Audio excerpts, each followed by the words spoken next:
इस पत्र का नाम है पदयात्रियों के निर्देश। पदयात्रियों के जो निर्देश हैं उनमें पहला निर्देश तो यह है कि हर दिन सुबह पदयात्रा जब चालू होगी तो आपको आगे नहीं चलना होगा, साथ में चलना होगा। और जब आप हमारे साथ चलें तो पहले हनुमान चालीसा और राष्ट्रगान होगा, इसके बाद पदयात्रा प्रारंभ होगी। पूरे 10 दिन की पदयात्रा में हम 9 रातें 10 दिन चलेंगे। दिन में भोजन, रात को भोजन, सुबह नाश्ता, तीनों टाइम और तीनों टाइम चाय की व्यवस्था की जिम्मेदारी हमारे बागेश्वर जन सेवा समिति की। उसके लिए लगभग 20,000 सेवादारों की आवश्यकता है।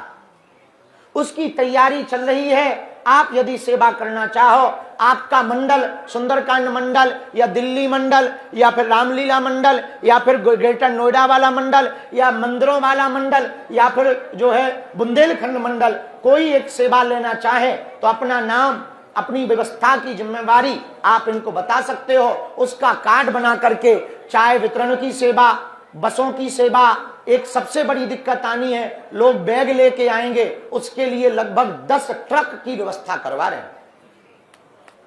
पिछली बार की पदयात्रा से जो जो सीखा है उसकी तैयारी कर रहे, तो हमारे साथ सुबह चलना प्रारंभ करना है, आगे नहीं निकलना है। पूरी पदयात्रा में हम किसी के घर पर या किसी के भवन पर या किसी आश्रम में नहीं ठहरेंगे। जहां आप लोग ठहरेंगे वहीं हम एक कमरा बनवा करके ठहरेंगे। पूरी पदयात्रा में रात्रि में संगीत कार्यक्रम है, यदि जग सको तो जग सकते हो। इस पदयात्रा में भक्तों का समुदाय ज्यादा से ज्यादा आना चाहिए। देश को बचाने के लिए, यमुना माता को बचाने के लिए, हिंदू राष्ट्र को बचाने के लिए, बनाने के लिए, हिंदुओं को बचाने के लिए। इसलिए वृद्ध और बीमारों को यात्रा में नहीं आना, ताकि किसी भी प्रकार से बेइज्जती ना। वृद्ध मतलब 70+। हाँ, अपने आप को बूढ़े मत समझ लेना। तीसरा, इस पदयात्रा में जो भी यात्री आवे, 3 चीजें आपकी हमें बहुत आवश्यक है लाना साथ में। एक कंबल की लोई, एक थाली या लोटा, ताकि डिस्पोजल का खर्चा कम हो और प्रदूषण कम हो। और एक गरम लोई, एक थाली और लोटा, बस। चप्पल तो पहन के ही आओगे, लाने की जरूरत क्या है, कौन काऊ को पीट नहीं। बस केवल थाली और लोई आपकी तरफ से होवे। बाकी व्यवस्था गद्दे की हम करेंगे, बिछाने की हम करेंगे, टेंट की हम करेंगे, लाइट की हम करेंगे। 4 जनरेटर आज ही हमने बोला है, 4 जनरेटर भी खरीद रहे हैं, ताकि कहीं पर लाइट की दिक्कत न जाए पूरी पदयात्रा। इस पदयात्रा में रास्ते में कुछ लोग फल प्रसाद का स्टॉक लगाते हैं स्वागत के लिए। कोई लगाना चाहे तो खुली छूट दे देना, बस एक जगह नहीं, लंबा लंबा रखें, क्योंकि जो जवान होते हैं वो पहले टूट जाते हैं, पीछे वालों को सिर्फ दोना मिलते हैं। हमारा पिछली पदयात्रा का निजी अनुभव है। पूरे 9 दिन की पदयात्रा में बागेश्वर धाम से ओरछा में हमको किसी भी स्वागत में आज तक, एक जगह हमने पूछा यहाँ क्या स्वागत था, बोले समोसे, और तुम समोसा का दाना भी कह दो तो हमें नसीब नहीं हुआ। इसलिए एक जगह में नहीं, लंबे लंबे में लगाने की छूट है। पानी का स्टॉल, टैंकर, सब जो लगाना चाहें, ग्राम पंचायत क्षेत्र या जो, वैसे कात्यायनी माता मंदिर वाले तो दिल खोले ही है और भी खोलना चाहिए। जहां पर पदयात्रा में रुके, विश्राम स्थल की जगह पर, इस बार पिछली बार की शिकायतें हमको मिली थी, इस बार चार्जिंग की व्यवस्था जरूर कराई जा रही है, पर मोबाइल चोरी की गारंटी नहीं, वो आपकी निजी गारंटी है। और इन 10 दिनों में हम कोई अर्जी नहीं लगाएंगे कि चोर कौन है, तो कोई इस भरोसे भी मत रहना कि बाबा पकड़ लेगा, क्योंकि 10 दिन के लिए देवता भी हमारे पदयात्रा में रहेंगे। इसलिए इन 10 दिनों में कोई अर्जी नहीं लगाई जाएगी, पहले ही कान खोलकर सुन लो। आओ, बाद की बाद में देखी जाएगी। इसलिए मोबाइल अपने हाथ में सुरक्षित रखना, पर चार्जिंग हम अपनी तरफ से पॉइंट लगा के देंगे, चार्जर तुम लाना। इस पदयात्रा में एम्बुलेंस, फायर ब्रिगेड को आप लोग तुरंत रास्ता देंगे। और यदि ऐसी कोई परिस्थिति बनती है तो तुरंत पूरे सेवादार और सभी सेवा प्रभारी आगे आकर के उस कार्य को पूर्ण करवाएंगे, एम्बुलेंस को निकलवाने की व्यवस्था करेंगे। इस पदयात्रा में जगह जगह आज से ही जितने लोग खड़े हैं, चाहे वो प्रभारी हो ना हो, मंडल के हो ना हो, हमारी प्रार्थना है आप सब लोग अपने अपने क्षेत्र में, अपने अपनी कॉलोनी में पीले चावल बंटवा दीजिएगा और अपनी अपनी सोशल मीडिया पर डाल सकते हो, ताकि देश में एक नई लहर खड़ी हो जाए, देश में एक नई स्थिति खड़ी हो जाए और देश में हिंदुओं की ताकत का पता पूरी दुनिया को लग जाए। पूरे पदयात्रा में कोई भी व्यक्ति किसी को गाली गलौच नहीं देगा। पूरे प्रभारी सुन लो, आप लोग किसी भी प्रकार का स्टेटमेंट नहीं देंगे, ना किसी को गाली देंगे, क्योंकि जैसे ही पदयात्रा प्रारंभ होने वाली होगी बहुत लोग लांछन लगाने आएंगे, बहुत से नेता बोलेंगे, बहुत से अभिनेता भी बोलेंगे, बहुत से देश की विरोधी ताकतें बोलेगी। हमें उससे कोई दिक्कत नहीं है, हम उनका जवाब देंगे और उनका जवाब है मौन। क्या? क्योंकि यदि हम उनमें फंस जाएंगे तो अपने काम से रुक जाएंगे। तो अपन को किसी भी व्यक्ति का, किसी भी विरोधी का कोई जवाब, क्योंकि वो भी अपने ही हैं, इसलिए जवाब नहीं देना। हर दिन पदयात्रा में सामाजिक समरसता के लिए, यमुना शुद्धि के लिए शपथ दिलवाई जाएगी और कोई भी व्यक्ति से प्रभारी किसी भी प्रकार का अस्त्र शस्त्र लेकर के पदयात्रा में नहीं चलेगा, न तलवार, न त्रिशूल, न कट्टा, न बंदूक। हाँ, कहे हमें लड़ने थोड़ी जाना है, जगाने जाना है। और सुनो, किसी को तुम थप्पड़ मारकर प्रभाव से अपना नहीं बना सकते, पर दोनों हाथ जोड़कर लाखों लोगों को अपना बना सकते। इसलिए हम लोगों को अस्त्र शस्त्र लेकर नहीं चलना है। किसी से भी रास्ते में पड़ने वाली मजारें, रास्ते में पड़ने वाले गिरजाघर, रास्ते में पड़ने वाले दूसरे मजहब के स्थानों पर हमें किसी भी प्रकार से कोई उपद्रव नहीं करना है, क्योंकि सबकी अपनी अपनी पूजा पद्धति है, सबके अपने अपने आस्था के स्थान हैं, सबके अपने अपने धार्मिक स्थान हैं। हमें किसी भी पवित्र स्थान या किसी भी मजहब की आस्था के स्थान पर किसी भी प्रकार की रंगबाजी, विद्रोह, किसी भी प्रकार का उपद्रव, किसी भी प्रकार की हुटरबाजी, सीटीबाजी और किसी भी प्रकार से नुकसान नहीं पहुंचाना, ताकि अपने ऊपर कोई लौटकर उंगली ना उठाए। और इस पदयात्रा में हम सब मिलकर के चलें और 16 नवंबर को बांके बिहारी के पास जाकर के प्रणाम करेंगे कि भारत हिंदू राष्ट्र घोषित हो, हिंदू जगें, यमुना शुद्धि हो, वृक्षारोपण प्रतिदिन किया जाएगा साधु संतों के साथ। और बीच बीच में हमें जब भी टाइम मिलेगा, कभी दिल्ली मंडल के साथ चल पड़ेंगे, कभी पानीपत मंडल के साथ चल पड़ेंगे, कभी सुंदरकांड मंडल के साथ चल पड़ेंगे, कभी बुंदेलखंड मंडल के साथ चल पड़ेंगे, कभी रामलीला मंडल के साथ चल पड़ेंगे। तो आप लोग चिंता ना करो, एक बीच बीच में, क्योंकि 10 दिन हैं, सबके साथ चल पड़ेंगे। थोड़ा आगे पीछे होगे, तुम पीछे होगे, हम आगे चलेगा, क्योंकि सुरक्षा की बड़ी दिक्कत जाती, भगदड़ हो, धक्का मुक्की खूब गलत। पिछली बार तो जितनी चोटें हमें लगी शायद है काऊ लगी। हमारी सिक्योरिटी वाले हमें पे जूता चढ़ा देते पाँव, और पाँव ऐसे मचल जाते तो जैसे आगे को लगो जो है छोटो है, उंगली फूल जाती और रोज गिनती करवे पड़ती कि कितनी बार जूता रखो। अब विचार करो, बड़े लफड़े का काम है भाई, बहुत लफड़े। उनकी भी गलती नहीं है, उन्हें धक्का लगते, मुक्का लगते बेचारे, उनकी भी गलती नहीं है। और जगह जगह पुलिस बदल जाती है, तो अपने हो तो पहचान करें कि बाबा कमजोर है। हाँ, जगह जगह बदल जाते, तो चलता है, भगवान की इच्छा है। नियम समझ आ गए, बात समझ आ गई। ये पूरा पत्र आपको PDF पर, आपका काम है आज ही व्हाट्सअप हो जाए, ये व्हाट्सअप भेजेंगे और रात को हम आपको बता देंगे संकल्प का। तो वो बागेश्वर धाम यूट्यूब चैनल पर पूरी पदयात्रा की हर डिटेल यूट्यूब चैनल पर जारी होती रहेगी। बागेश्वर धाम यूट्यूब चैनल पर आप उस पर प्रतिदिन वॉचिंग करते रहें। जो जो नई नई सूचना, नए नए सुधार होंगे, लिखो भैया ये बागेश्वर धाम यूट्यूब चैनल पर नए नए सुधार, प्रेस कॉन्फ्रेंस, नई नई बैठकें, क्योंकि अभी 2 माह हैं और 2 माह हम लगातार केवल बैठकें करेंगे। आज पहली बैठक है यहाँ की, थोड़ा हौच पौच भी हुई, अब हम फिर से बैठक रखेंगे। देख रहे कैसा बन रहा है, इसका क्या उपचार होता है, देखते हैं। देखते हैं। सबको समझ आ गई बात? अच्छे से आ गई?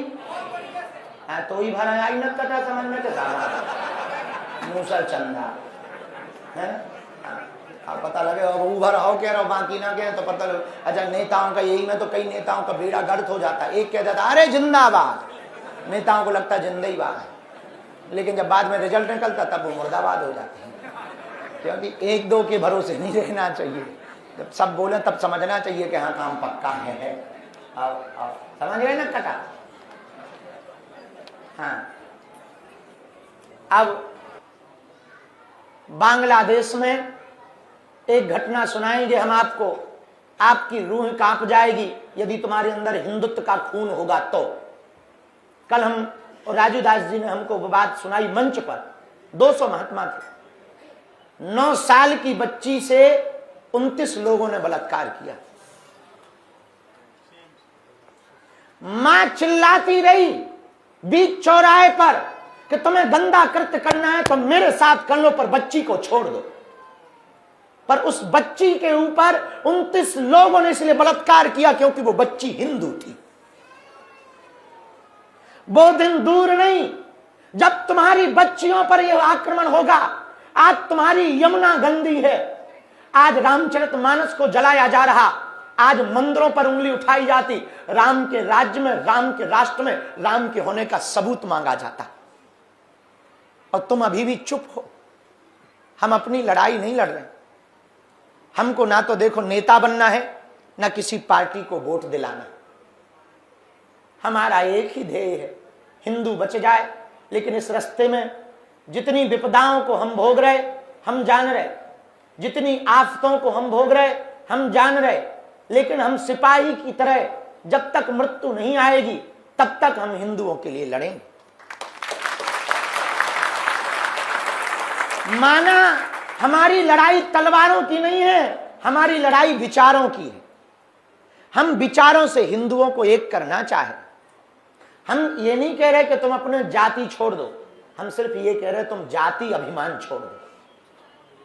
मुसलमानों में पठान है, खान है, अंसारी है, पर वो सिर्फ मुसलमान है जब उनके धर्म की बात आती। शिया और सुन्नी 2 प्रजातियां उन्हीं के अंदर हैं, 2 प्रकार के, 2 फिरका कहते हैं। भैया शिया और सुन्नी एक दूसरे की मस्जिद में नहीं जाते, मर्डर कर दिया जाता है यदि चले जाएं तो।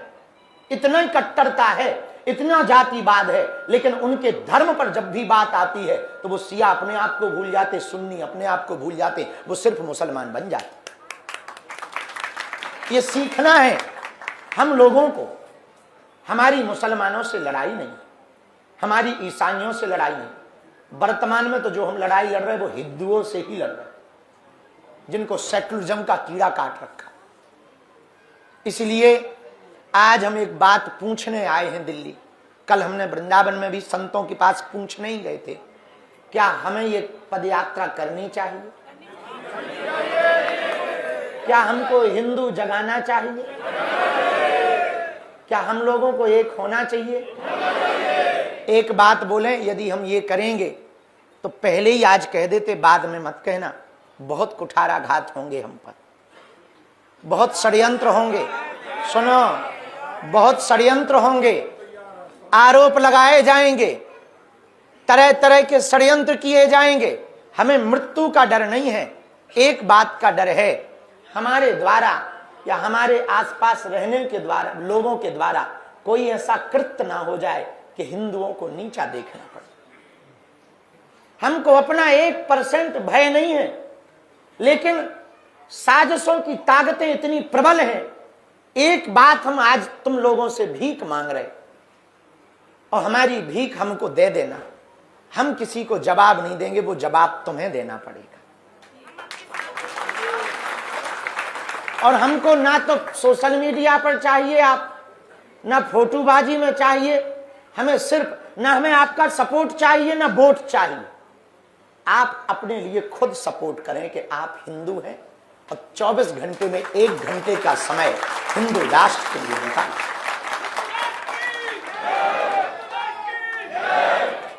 और यदि आप ये वाली लड़ाई लड़ने को तैयार हो, आप जवाब देने को तैयार हो, तो हम पद यात्रा करें।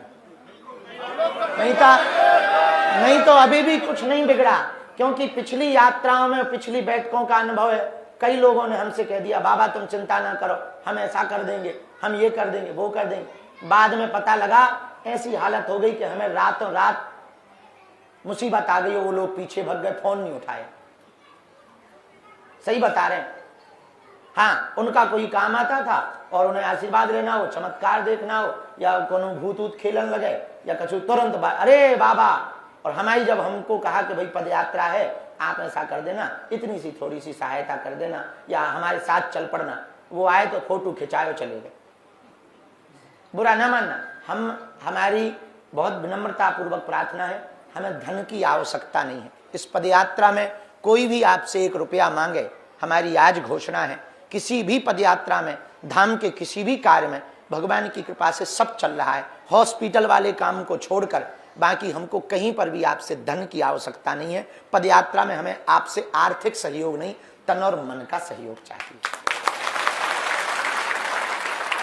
हाँ, दे दो तो मना भी नहीं है। आओ, कौन हमारे पिताजी मुख्यमंत्री हैं कि हम करवा लेंगे? तो दे दो तो मना भी नहीं है, लेकिन आर्थिक रूप से सहयोग की या सपोर्ट की आवश्यकता नहीं, आपके विचारों की सपोर्ट की आवश्यकता है, आपके साथ चलने के सपोर्ट की आवश्यकता है। क्योंकि ये पदयात्रा देश की भौगोलिक स्थिति बदलेगी। ये पदयात्रा चूंकि राजधानी से है, हम कल वृंदावन गए तो किसी ने कहा कि वृंदावन से दिल्ली तो सब आते हैं, आप दिल्ली से वृंदावन क्यों जा रहे? हम कहा नेताओं को मुंह लेके कौन जाए, मुंह लेके ही जाना तो बांके बिहारी की तरफ लेके जाएंगे।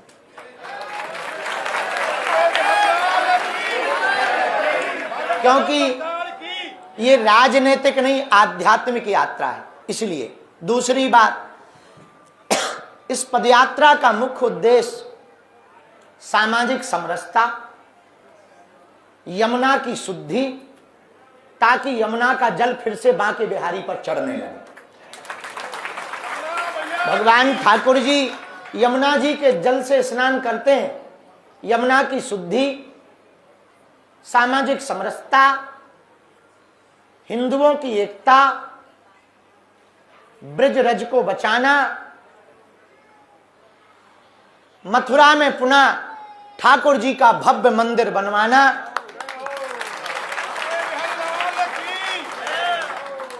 और भारत को हिंदू राष्ट्र बनाना, ब्रज की प्राचीन परंपरा और मंदिरों की रक्षा, संतों की रक्षा, और पूरे भारत के तीर्थ स्थल, मुख्यतया वर्तमान में ब्रजधाम वृंदावन को मांस मदिरा मुक्त कराना, यह इस यात्रा के उद्देश्य है।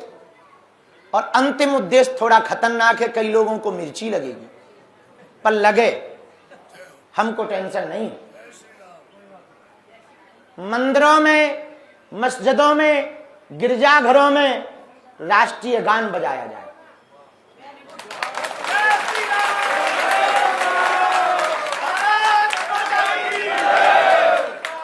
भले ही सप्ताह में 1 दिन बजाया जाए, लेकिन बजाया जाए, ताकि देशभक्त और देशद्रोही सामने लाया जाए।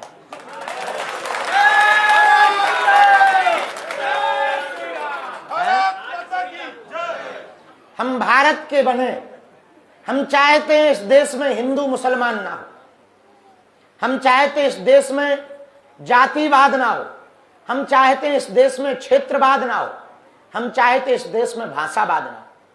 बुरा ना मानना, किसी को लग भी जाए तो हमें सॉरी नहीं बोलना है। 3000 साल पहले पूरे विश्व में केवल सनातनी परंपरा के लोग थे, केवल सनातनी परंपरा के लोग थे। अब इससे आकलन कर लो कि हम जहां जहां भी मानव सभ्यता के लोग हैं, वहां सब हिंदू थे।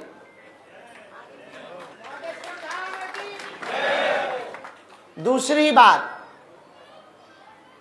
आज यदि हम लोग नहीं जागे तो कल वो दिन दूर नहीं है जब पश्चिम बंगाल की तरह तुम्हारा भी घर से निकाला किया जाए। आज यही आप लोग, यदि हम लोग नहीं जागे तो वो दिन दूर नहीं है राजस्थान के कन्हैया लाल दर्जी की तरह तुम्हारे अंदर भी छुरा भोंका जाए। आज यदि तुम लोग नहीं जागे तो वो दिन दूर नहीं है संभल की तरह मंदिर छुपा करके मजार बनाई जाएंगे। आज यदि तुम लोग नहीं जागे तो वो दिन दूर नहीं है जो बांग्लादेश की बच्ची के साथ हुआ, हो सकता तुम्हारी बच्चियों के साथ। और तुम बुरा ना मानना, भगवान करे हो ना, पर इसके लिए जगना तो पड़ेगा। धर्म का मतलब पूजा पाठ या घंटी बजाना भर नहीं है। धर्म का मतलब यह भी है कि अधर्म के खिलाफ आवाज उठाना। यदि तुमने धर्म का मतलब केवल पूजा पाठ, मंदिर या तिलक लगाना समझ लिया, मूर्खता है। धर्म का मतलब मानवता पर दया करना, धर्म का मतलब सबको गले लगाना। हम मुसलमानों को भी गले लगाने को तैयार हैं, बस कायदे में वो रहें।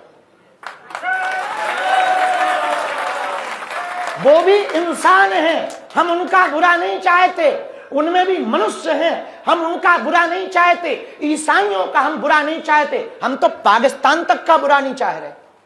उससे भी कह रहे बेटा ले ले शरण। इतने उदारवादी हैं भाई हम। पाकिस्तान से कह रहे कि मुनीर साहब टेंशन ना लो, विलय कर लो, हमें क्या दिक्कत है भाई, घर वापसी कर ले, आजा। मतलब 47 में अलग होगा तो वापसी कर ले। अब बेटा आखिर बाप के पास ही आता, कहां जाएगा? इतना बड़ा दिल किसका होगा जो पूरे देश को कह दे के आजा? ये सनातन का ही इतना बड़ा दिल हो सकता है। वसुधैव वसुधैव कुटुंबकम है हमारा सनातन धर्म। सबको अपना मानने वाला है हमारा सनातन धर्म, सब में प्रेम भरने वाला है हमारा सनातन धर्म। इसलिए इस बार की जो पदयात्रा है वो बहुत महत्वपूर्ण पदयात्रा है। हमें 10 दिन का साथ आपसे चाहिए। यदि आपका हिंदुत्व का खून खोले तो, और यदि ठंडा हो तो घर बैठना, बुराई भी नहीं। हम अकेले चलेंगे, हमें तो यात्रा करनी है, हम अकेले चलेंगे, लड़ेंगे, गिरेंगे, धक्के खाएंगे, बेइज्जती सहेंगे, वीडियो पे गालियां खाएंगे, लेकिन हम अकेले चलेंगे। और आपका भाव जागे।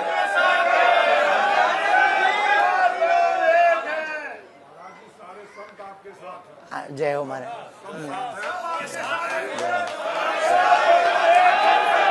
देखो हमारे पास ना कोई बल है, ना हमारे पास कोई व्यवस्था है। और एक बात कह दें, हम किसी के भरोसे भी नहीं, ना किसी सरकार के भरोसे, ना किसी नेताजी के भरोसे, केवल बजरंग बली के भरोसे।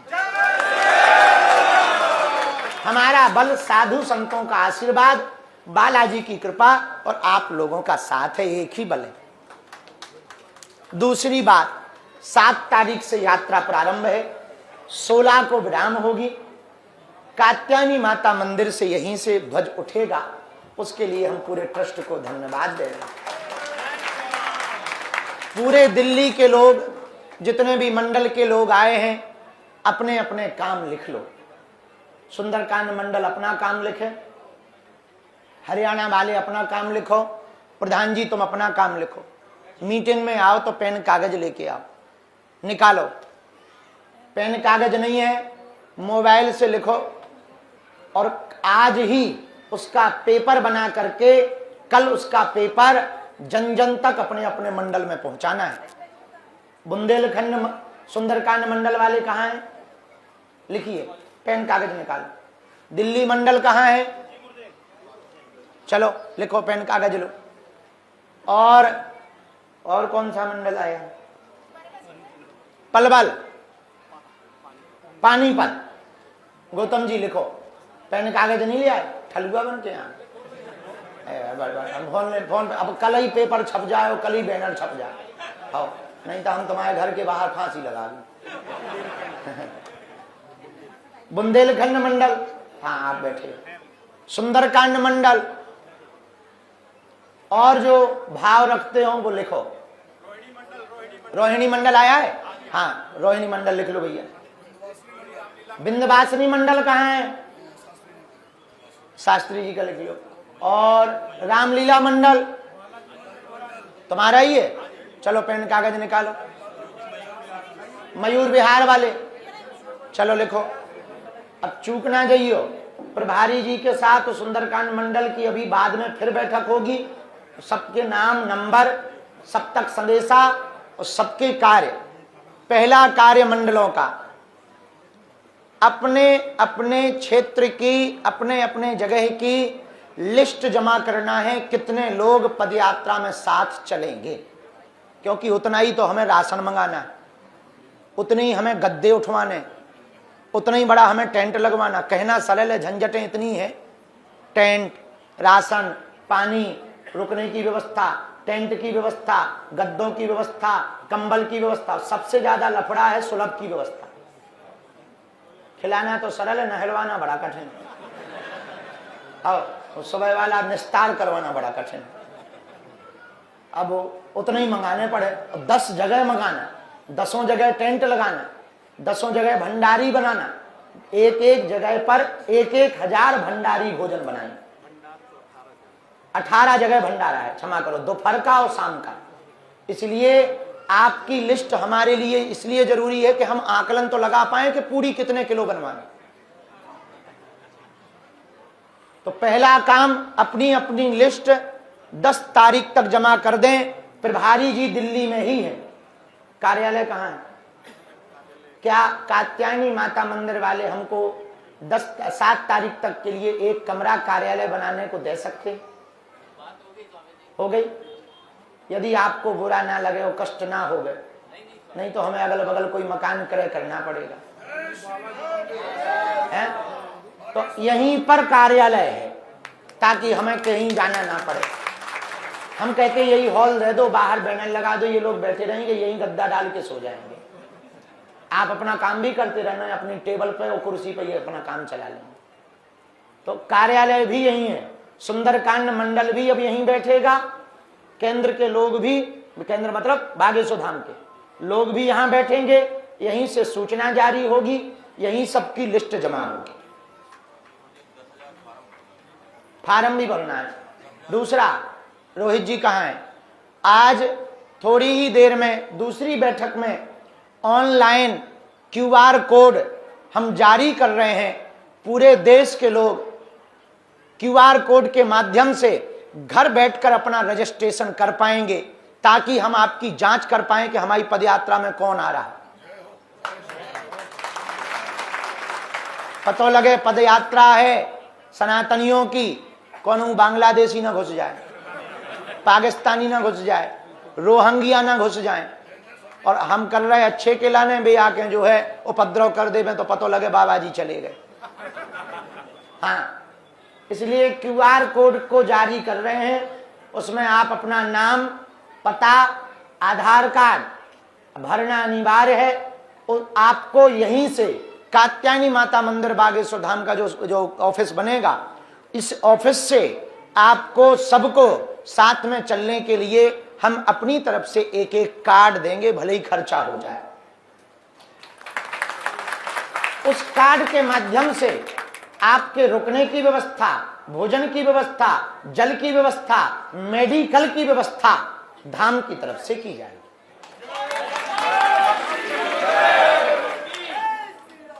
रजिस्ट्रेशन ना भी हो तो भी चलेगा, लेकिन ज्यादातर लोग रजिस्ट्रेशन करें तो हमको संख्या का आकलन मिल जाएगा। तो पहला काम यह है। दूसरा काम, अपने अपने लोगों का जिनका रजिस्ट्रेशन हो उनका कार्ड उन तक पहुंचाना।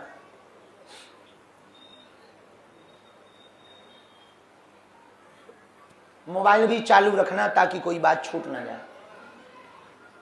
तीसरा काम, अपने अपने क्षेत्र में सुंदरकांड मंडल क्षेत्र में, बुंदेलखंड मंडल अपनी कॉलोनी में, रामलीला मंडल अपनी क्षेत्र में, पानीपत मंडल गौतम जी पूरे पानीपत में, हरियाणा मंडल हरियाणा में, रवि प्रधान जी अपने पूरे ग्रेटर नोएडा स्वर्ण नगरी क्षेत्र में, और मयूर विहार टीम पूरे मयूर विहार में, कात्यायनी माता मंदिर के ट्रस्ट अपने क्षेत्र में पीले चावल जरूर बंटवा दें। दरबार जलवाले गुरु जी,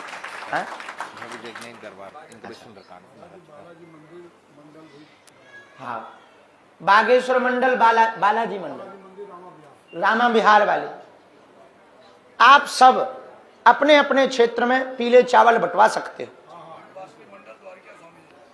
जय हो। द्वारका विंध्यवासिनी मंडल, जय हो।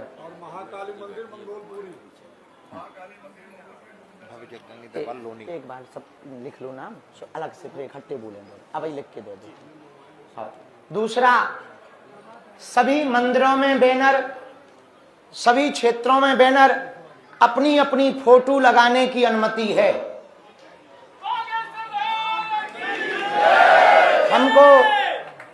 हमको फोटो से कोई लेना देना नहीं, बस कोई धर्म विरोधी भी ना हो तो जो गाली बकता हो उसकी फोटो लगा दो। बाकी सब लोग अपनी अपनी फोटो बैनर पंपलेट में लगा सकते हो, गाड़ियों में लगा सकते हो, पदयात्रा के लिए खूब लगा सकते हो, हमारी तरफ से छूट है। उसका डिजाइन जो है पीडीएफ द्वारा, चक्रेश जी खड़े हो जाओ, ये सबके व्हाट्सएप पर कर देंगे। बैठक के बाद में आप इनका नंबर ले लें, ये ड्राफ्ट आपके व्हाट्सएप पर भेज देंगे। उसमें अपनी फोटो, परिवार की फोटो, मित्रों की फोटो सब लोग लगा सकते हैं, कोई दिक्कत नहीं। तो पंपलेट बैनर अगला लिखो।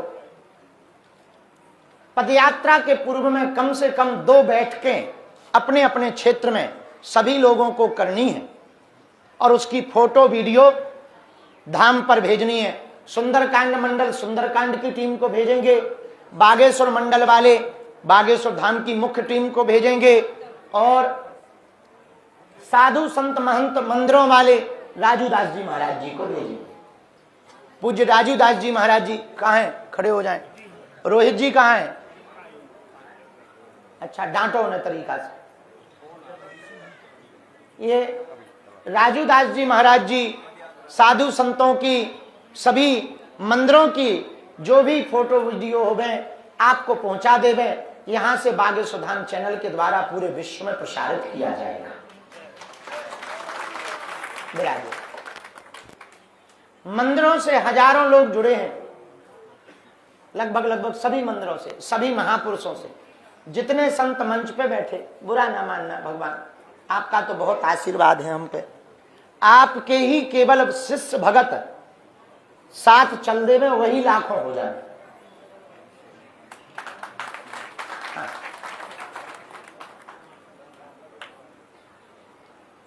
अपने अपने क्षेत्र में प्रेस कॉन्फ्रेंस करने की अनुमति है। हाँ, लेकिन प्रेस कॉन्फ्रेंस में आज शाम को पद यात्रा के संकल्प का पोस्टर जारी होगा। पोस्टर बनवाइए, हमको अभी दो। वो पोस्टर बागेश्वर धाम चैनल से जारी होगा। वही संकल्पों को आप अपने अपनी प्रेस कॉन्फ्रेंस में बोलेंगे। अपनी तरफ से किसी भी पार्टी का सपोर्ट या विरोध कोई भी मंडल का सदस्य नहीं करेगा। किसी भी पार्टी के सदस्य, किसी भी राजनेता व्यक्ति यदि अपनी पदयात्रा में आना चाहे, वो किसी भी पार्टी का हो, सबको आमंत्रण दें, सबका स्वागत है। समझ में आई बात? हमारी अपनी यह पदयात्रा किसी एक पार्टी की नहीं है, सनातन की है, और जहां जहां सनातनी है उन सबकी है। तो किसी भी पार्टी से, चाहे कांग्रेस हो, सपा हो, बसपा हो, निर्दलीय हो, भाजपा हो, जो भी पार्टियां हैं, हमें पूरे नाम पता नहीं है, सभी पार्टियों के प्रमुखों को, पार्टियों के सदस्यों को, सबको अपनी तरफ से निमंत्रण दें और सबको जो आना चाहे सबका स्वागत करें। हम तो कहते हैं, देखो बुरा ना मानना, ये बात लिखने वाली नहीं सुनने वाली है। इस देश के ज्यादातर मुसलमानों के पूर्वज हिंदू हैं। ज्यादातर मुसलमानों के पूर्वज हिंदू हैं, क्योंकि बाकी मुसलमान तो 47 में पाकिस्तान चले गए। तो ज्यादातर मुसलमानों के पूर्वज हिंदू हैं कि उनको बहुत बेहतर मौका है। हाँ हाँ, तो यदि वो भी पदयात्रा में आना चाहें तो वेलकम करो।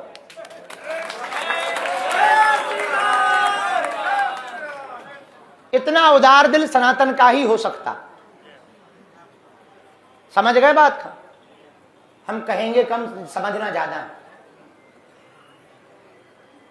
तो प्रेस कॉन्फ्रेंस कर सकते हो।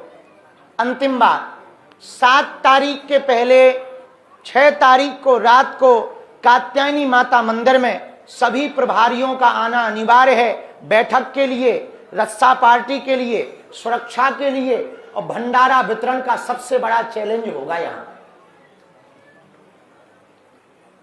अब 7 तारीख का कार्यक्रम सुनो।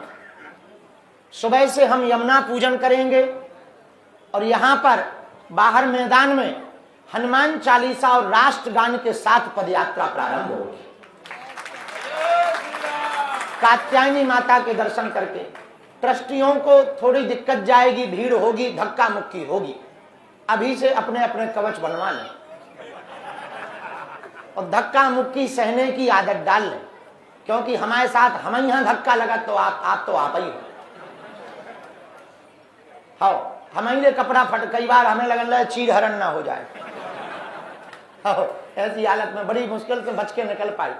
तो ट्रस्टी आज से ही मजबूत हो जावे। जब बुलाव है बागेश्वर बाबा, तुमने हाँ कह दी है, मतलब हम निमंत्रण तो हमें पहुंचाओ तो, और हमारे आमंत्रण आपने स्वीकार करो है तो थोड़ा सा तो सहने पड़े। अब मुसीबत मोल ले, जितनो बड़ो लड़का हुई है उतने ही आपते होंगे। छोटे से बच्चा 250 रुपया के कपड़ा में फ्री हो जाए, लेकिन 20 साल को लड़का हो तो 4000 के पहले नहीं फ्री होता है। तो ऐसे ही तो सभी ट्रस्टी और सभी प्रभारी 6 तारीख को रात्रि काल में हम लोग यहाँ पर बैठक करेंगे। 7 तारीख को राष्ट्रगान हनुमान चालीसा करेंगे और 2 प्रकार के लोग पदयात्रा में साथ चलेंगे। एक जो पूरी यात्रा में साथ रहेंगे, दूसरा जो एक दिन रहेंगे। दोनों को बुलाना, एक दिन वालों को भी बुलाना है कि तुम भैया यहां से आगे पड़ाव तक तो छोड़ दो, हम आगे वाले आगे देख लेंगे, बाहर में गो भाई। जैसे दिल्ली वालों का बल्कि धर्म ये बनता है कि दिल्ली, पूरी दिल्ली को दिल्ली के बॉर्डर तक छोड़ना चाहिए, और यदि कोई गड़बड़ी होगी तो नाक दिल्ली की कटेगी। ये सुन लो, क्योंकि कल हमें ब्रिज ने आश्वासन दे दिया कि बाबा ते खाली लंगोटी और लठिया लेके आ जा, पूरी व्यवस्था ब्रिज करेगा, ऐसा कहा ब्रिज ने। हरियाणा वालों ने भी 50-50 कह दिया कि आधे हम तैयार हैं, आधी अभी हरियाणा वाले तैयार नहीं है, चूंकि हरियाणा वाले हमेशा लेट ही जागते हैं, हो सकता है आप जम जाए। तो हरियाणा, दिल्ली का दायित्व है कि दिल्ली के बॉर्डर तक तो तुम छोड़ो, हरियाणा का दायित्व है हरियाणा के बॉर्डर तक, यूपी वाले अपना निपट लेंगे। हाँ। पर प्रभारियों को पूरा वृंदावन तक ही चलना है, उसमें कोई वो नहीं है छुट्टी लेना हो ले लो, अपने सेठों को समझाना हो अभी से उनको ब्रेन वॉश कर लो। हाँ, माताएं बहनें सबकी सुरक्षा की व्यवस्था की मीटिंगें चल रही हैं, हम लगातार बैठक कर रहे हैं। माताओं के लिए अलग रुकने की व्यवस्था, अलग नहाने की व्यवस्था की जा रही है, और पुलिस बल और धाम की सिक्योरिटी के साथ कोई भी असामाजिक तत्व कुछ करेगा तो उसके लिए वायरलेस सिस्टम, और सरकार दे या ना दे, धाम की तरफ से लगभग 40 एम्बुलेंस भी चलाई जाएगी। आप लोग यदि थक जाओ, आज ही हमने कहा है सुबह की बैठक में, कल रात को 3 बजे बैठक ली रात को, तो हम तो दिन रात इसी में लगे। 3 बजे की बैठक में निर्णय लिया 40 बसें परमानेंट चलाएंगे, यदि थक जाओ तो बस में बैठ जाओ। पर इसका मतलब ये नहीं है कि तुम बस की तैयारी में आओ। हाँ, ये तो जिनके पांव सूज जाएं, थक जाएं, बुढ़ापे को से जलने, तो हमारे ही साथ है कदम से कदम मिलाकर। हमने पूरी पदयात्रा में निर्णय लिया कहीं पर भी फूल माला का स्वागत स्वीकार नहीं करेंगे, किसी भी पदयात्रा में जब तक भारत हिंदू राष्ट्र घोषित नहीं हो जाएगा। इसलिए माला का खर्चा किसी को नहीं करना है, ये सबको बताना है। और इसके लिए मीडिया वाले अपनी अपनी तरफ से, आप लोग भी अपनी अपनी तरफ से एक एक वीडियो बनाकर जारी करें। आज की बोली हुई बातों को नोट कर लें, फिर अपना अपना वीडियो बनाकर अपनी अपनी सोशल साइट पर जारी करने की अनुमति है। किसी भी प्रकार का फंड रुपया एकत्रित पदयात्रा के नाम पर नहीं किया जाएगा, किसी भी प्रकार का। हम अकेले हैं, भले ही हमें किडनी बेचनी पड़ेगी, भले ही हमको भीख मांगनी पड़ेगी, किसी से उधार लेना पड़ेगा, हम कर लेंगे। आप लोगों को धन की टेंशन नहीं लेनी है, किसी भी प्रकार का फंड कलेक्ट नहीं करना। किसी की श्रद्धा जागे तो कहना भैया बागेश्वर जनसेवा समिति के अकाउंट में डाल दो, उसी से निकाल कर खर्च कर दिया जाएगा।